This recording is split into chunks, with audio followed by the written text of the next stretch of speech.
le verset 28. Et le m'a li texte ça, me retrouve dans l'esprit moment que l'apôtre l'a parlé.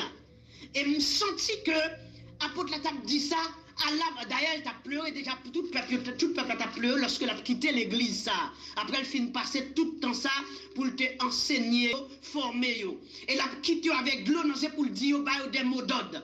Dans Acte 28, mais qui ça le dit? Je vais commencer dans verset 23 avec vous. Il dit seulement, de ville en ville, l'Esprit Saint m'avertit que des liens et des tribulations m'attendent.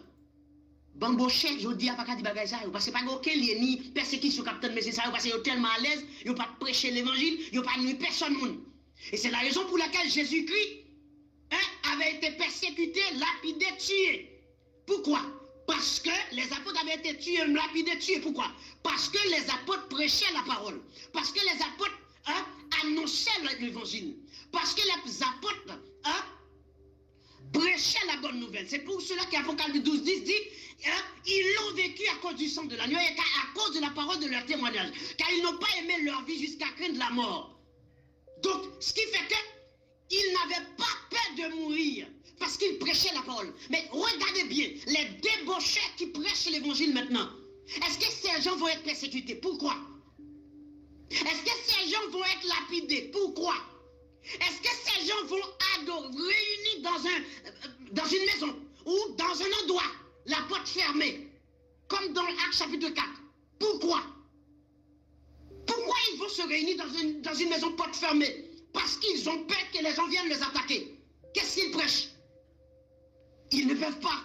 Parce qu'ils ne prêchent pas le fondement des apôtres. Pourquoi? Parce qu'ils veulent attirer les gens. Vous ne pouvez pas prêcher le fondement des apôtres parce que vous allez faire fuir les gens. Mais nous prêchons le fondement des apôtres parce que nous attirons les élus. Je ne prêche pas pour les non-élus. Je ne prêche pas pour les fils de la perdition. Je ne prêche pas pour les filles de la perdition. Je prêche pour les élus. Je cherche un élu. Je cherche une élue. Quel que soit le lieu où il ou elle se trouve. Je cherche cet élu-là pour le Seigneur. Je ne cherche pas ni views, ni popularité, ni pour être célèbre. Je m'en fous de tout cela. Parce que tout ça ne me sert de rien. Ce qui m'importe, c'est que quelqu'un entende le message et croit. Je n'ai pas besoin qu'un million, 2 millions, 3 millions de personnes regardent les vidéos. J'ai besoin d'une personne élue. Tout simplement. Parce qu'un million peut regarder et ces millions-là n'ont même pas respecté, n'ont même pas la crainte de Dieu, n'ont même pas accepté de vivre pour Jésus-Christ. Ils n'ont même pas accepté cela. Donc ça veut dire, pensez bien, pourquoi est-ce que je vais prêcher pour faire plaisir aux hommes? Pourquoi? Pourquoi je vais le faire? Puisque j'ai reçu un mandat, je n'ai pas reçu ce mandat de la main d'un homme, mais j'ai reçu ce mandat de la main de Jésus-Christ de Nazareth.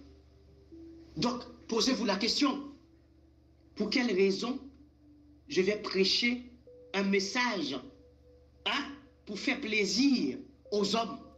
Puisque les disciples, eux, ils ont prêché un message, pas pour faire plaisir aux hommes, mais pour faire ce que Dieu avait demandé. Donc, regardez, je vais continuer à lire pour vous. Verset 24. Mais je ne fais pour moi-même aucun cas de ma vie. Allez, vous prêchez l'évangile avec la peur. Je me rappelle un jour, j'ai terminé une émission. Je ne pouvais même pas sortir dans la rue parce que j'avais une peur bleue. Parce qu'on m'avait tellement insulté, menacé au cours de l'émission, j'avais peur de sortir dans la rue. Donc, à ce moment, je me suis dit, mais Seigneur, je ne comprends pas pourquoi j'ai peur. Et j'ai fait demi-tour et j'ai adressé une prière au Seigneur. Ensuite, je suis sorti. Donc, ça veut dire, vous prêchez l'évangile, mais vous avez peur qu'on vienne vous attaquer parce que vous êtes exposés. Derrière, nous sommes destinés à la mort. C'est ce que le Seigneur Jésus-Christ a dit. Nous sommes destinés à des tribulations. Nous sommes destinés à être persécutés, maltraités, décapités, lapidés, sciés, torturés. Mais vous prêchez quel message pour que vous puissiez être persécutés, torturés? Quel message? Aucun. On est capable de nous, qui problème pour nous garder. On est capable de nous, il n'y a pas de politique, il n'y a pas de avec personne, il n'y a pas de dire ça bon, ça va bon. Vous n'avez pas fait des capables de céder. Hein? Les mêmes là qui connaissent pas pasteur était diable, il va dire c'est diable. Pour ces délires pas même. Qui ça le devine régler pour même ça fait Christ devine régler et va faire business il devine régler. Hein? Alors attention. Oh, frère Jean Dickinson mort là, on va reprendre non? Fester en fini. Répondez-moi non, bon temps là. Est-ce que fester en fini déjà? Et moi frère Jean Dickinson en ligne parce que bon service qu'a fait, bon fester, moi frère Jean Dickinson déjà. Ministre de Dieu. Ministre de l'Évangile dit non, fester en fini. Nous déjà fini, tout va bien passé, bon Dieu béni nous. Ah, Seigneur Dieu. Ok, donc comme moi t'as dit, apôtre l'a dit non, acte 20, le verset 24. Mais je ne fais pour moi-même aucun cas de ma vie, comme si elle m'était précieuse, pourvu que j'accomplisse ma course avec joie. Et le ministère que j'ai reçu du Seigneur Jésus, d'annoncer la bonne nouvelle de la grâce de Dieu.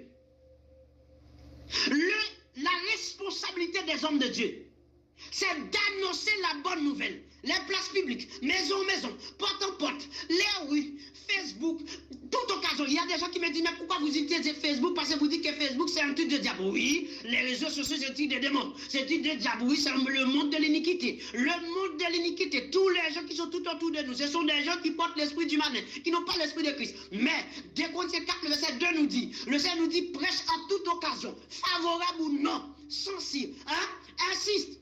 Donc ça dit, toute occasion que nous avons trouvée, nous allons prêcher l'évangile. C'est pour cela quand la dame m'avait, la dame qui se nomme Saul Setcher, elle dit, il écrit que je ne peux pas te répondre. Et je vais répondre dans une minute, mais c'est normal. Je vais répondre nous temps. Parce que quand je passe mon temps à écrire, je prêche, j'évangélise. Je le fais de diverses manières. J'évangélise en écrivant. Tac, tac, tac. Je fais des vidéos, j'enseigne, porte en porte, de maison en maison, place publique. Et des endroits où on nous menace.